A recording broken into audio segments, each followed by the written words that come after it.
इसी प्रकार ज्योतिष एवं आध्यात्मिक प्रसंगों को श्रवण करने के लिए मेरे YouTube चैनल को सब्सक्राइब करके बेल आइकन को अवश्य दबा दें।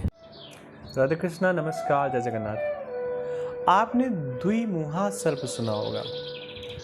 द्विमुहा गाय कभी आपने सुनी? अगर सुनी हो, देखी हो तो बताएं। द्विमुहा गाय भी होती है। एक मैं आपको कथा सुनाता हूँ। भगवान ब्रह्मा की एक श्रेष्ठ पुत्री है जिनका नाम है अहिल्या।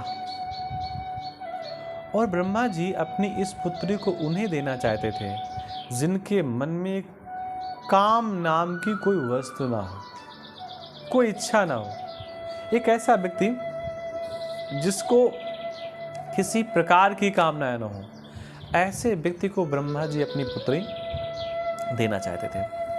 अहिल्या को देख करके इंद्र, वरुण आदि देवता भी विवाह करने के लिए उद्यत हुए, लेकिन शर्त यही थी कि मन में कामना ना हो।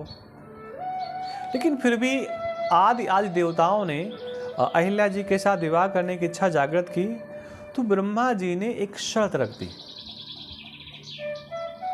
कि जो धरती की परिक्रमा सबसे पहले करके आएगा उसी के साथ अहिल्या जी का मैं विवाह करूंगा, अपनी पुत्री का मैं विवाह करूंगा। इंद्र, वरुण आदि कई देवता धरती की परिक्रमा के लिए चल पड़े।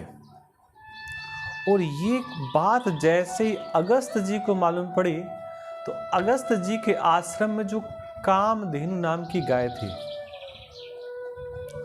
वो उसी समय तत्क्षण एक बच्चे को जन्म दे रही थी, एक बछड़े को जन्म दे रही थी। अब बछड़ा था बछड़ी थी ये तो पता नहीं, लेकिन बच्चे को जन्म दे रही थी।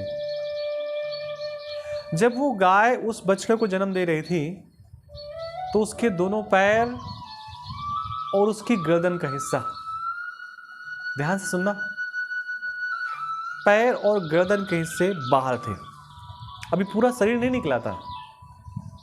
अब यहां पर देखिए, एक तो वो गाय जिसका मुख एक तरफ है और उसके पीठ की ओर, पीछे की ओर एक और गाय का मुख है, उसके पैर भी हैं। अब यहां पर दो मुहा गाय भी ना, ये हम नहीं कह रहे, शास्त्र कह रहा है, दो मुहा गाय भी। अब इस द्विमुही गाय की परिक्रमा अगस्त जी ने की, क्षमा करिए, गौतम जी ने की। थोड़ा सा नाम विस्मृत हो गया। गौतम जी ने इस द्विमुहा गाय की परिक्रमा की और परिक्रमा करके ब्रह्मा जी के पास चले गए और ब्रह्मा जी से कहा कि अपनी पुत्री अहिल्या को मुझे प्रदान कर दीजिए। ब्रह्मा जी ने कहा, तुमने तो पृथ्वी की परिक्रमा की नहीं। प्रतिस्पर्धा तो यही थी कि जो पृथ्वी की परिक्रमा करके पहले आएगा उसी के साथ मैं अपनी पुत्री का विवाह करूंगा या उसको अपनी पुत्री दूंगा, लेकिन आपने तो परिक्रमा की नहीं।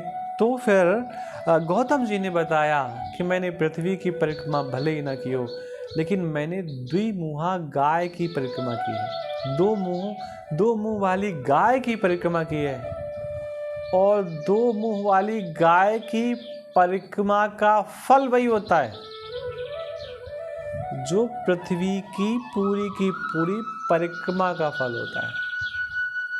एक बात और, दो मुहा गाय हो और ऐसी दो मुही गाय को उसी समय संकल्प कर लिया जाए मन में दान देने के लिए, जिस समय दो मुंह हो, तो भी आपको पूरी की पूरी पृथ्वी के दान का लाभ मिलेगा। और ब्रह्मा जी को अपनी पुत्री अहिल्या गौतम जी को देनी पड़ी। इसलिए कभी भी ऐसा मौका मिले कि दो मुहा गाय आपको दिखाई दे, तत्काल भैया उसको प्रणाम करिए, दंडवत प्रणाम करिए, मन से प्रणाम करिए, परिक्रमा जरूर कर लीजिए और उसी समय कुछ दान जरूर कर दीजिए, क्योंकि ये बहुत श्रेष्ठ स्थितियाँ होती हैं और ऐसा मौका बार बार नहीं मिलता। और ये शास्त्र कह रहा है। आप सबको राधे कृष्णा, नमस्कार, जय जगन्नाथ।